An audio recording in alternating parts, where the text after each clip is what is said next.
Even though on the outside, the killer sort of projected a very affable nature and just was a very calm and very kind person, inside they loathed Janet. And one of the primary reasons they hated her so much is because of her recent decision-making.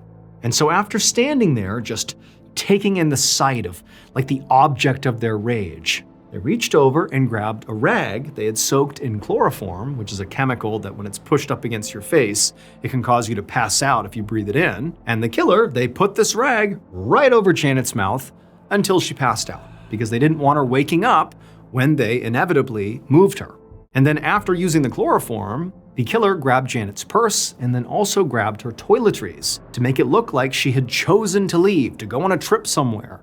And then the killer actually lifted Janet up out of the bed, put her on the ground. Remember, she's passed out from this chemical. And then they put pillows in her bed under the sheets and kind of arranged them so at first glance it would look like Janet was still in bed with the covers up over her head. This really was just in case one of the kids came into the bedroom in the middle of the night, they would look and see their mom and they wouldn't think anything of it.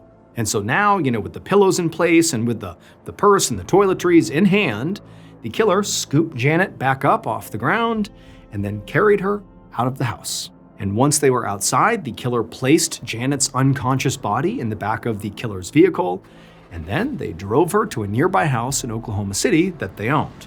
The killer took Janet inside of this home and tied her up so that even if she woke up from this chloroform, she wouldn't be able to escape. And then the killer drove back to Janet's house, parked their vehicle there, and used Janet's keys they had gotten from her purse to get into her Chevy Blazer. And then they drove her Blazer out to the airport and parked it in the long-term parking lot. Then the killer took a taxi from the airport back to Janet's house, where they got into their own vehicle again and drove back to the house where Janet was tied up. Then the killer put Janet, who was still passed out, back into the killer's vehicle, and they drove her to another house they owned. This one was outside of Oklahoma City. And when they got to this house, the killer dragged Janet out of the back of their vehicle, they put her on the ground, and the killer went and got a shovel and then came back over and smashed her in the head with it until she was dead. And then once Janet was dead, the killer burned her body in the fire pit on their ranch.